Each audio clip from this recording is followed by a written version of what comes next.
Je crois qu'on a oublié de nous dire merci. La phrase de Emmanuel Macron qui chauffe la bile aux Africains.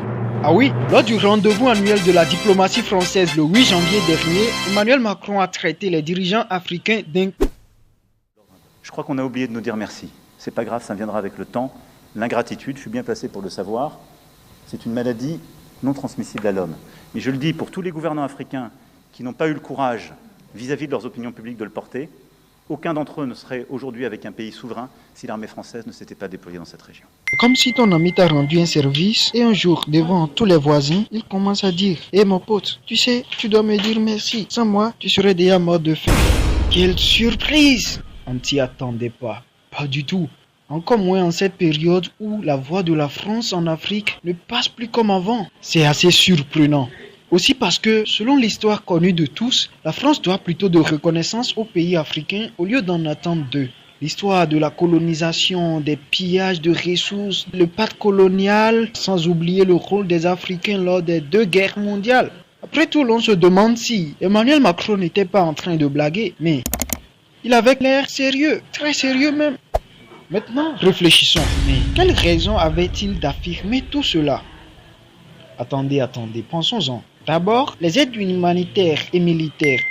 La France avait des bases militaires dans plusieurs pays africains. Elle offre également des matériels militaires à ces pays qui, pour la plupart, peinent à décoller alors qu'ils sont déclarés indépendants depuis les années 60. Les aides de la France à ces États n'étaient pas uniquement d'ordre militaire. Il y en a aussi sur le plan sanitaire, alimentaire et financier. En dehors de ça, il y a des aides qu'apporte la France aux dirigeants eux-mêmes pour leur permettre d'accéder et de rester au pouvoir. Au vu de tout ceci, Emmanuel Macron n'a-t-il pas raison d'attendre de reconnaissance des dirigeants africains? Ces aides que la France apporte aux pays africains ne sont pas importantes au point d'être reconnues. Ces questions restent problématiques. Les Africains pensent que la France le fait pour son intérêt et non pour rien d'autre, surtout en ce qui concerne les bases militaires françaises. Dans le Sahel, les dirigeants soutenus par leur population estiment que la France soutient les terroristes à partir de ces bases militaires sur leur territoire. C'est d'ailleurs ce qui a valu l'expulsion aux bases militaires françaises du Mali, du Burkina Faso, du Niger et bientôt dans d'autres pays africains. On se demande aussi si ce n'est pas la colère due aux difficultés politiques et économiques que traverse la France et qui empêche le pays de mener sa politique internationale comme avant qui pousse Emmanuel Macron à raconter ses propos. Nul ne saurait le dire. Mais ces propos d'Emmanuel Macron n'auraient-ils pas des impacts sur les relations entre la France et ces pays dans l'avenir?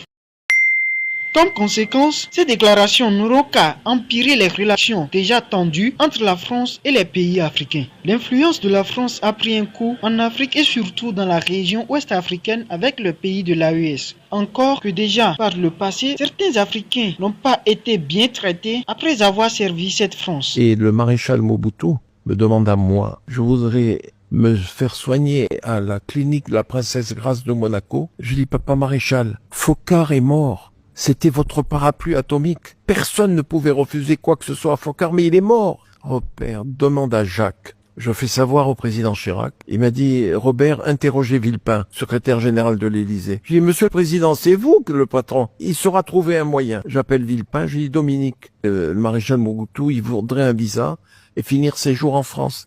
Ah non, il faut demander à Alain Juppé, qui était Premier ministre. Alors là, ça a été une réponse cinglante. Non.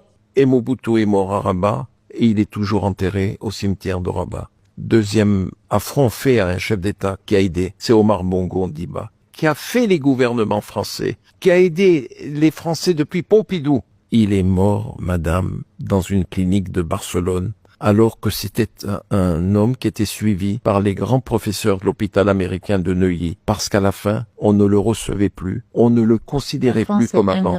Elle est ingrate, elle a été ingrate. Et les dirigeants africains n'ont pas oublié ces leçons pour se laisser faire à nouveau. L'on se demande si ce n'est pas la fin de la France-Afrique que le président Emmanuel Macron est en train de susciter à travers ses propos. Surtout que l'influence de la Russie prend de plus en plus d'ampleur sur le continent. Laisse-nous ton avis dans les commentaires et n'oublie pas de t'abonner à SS+.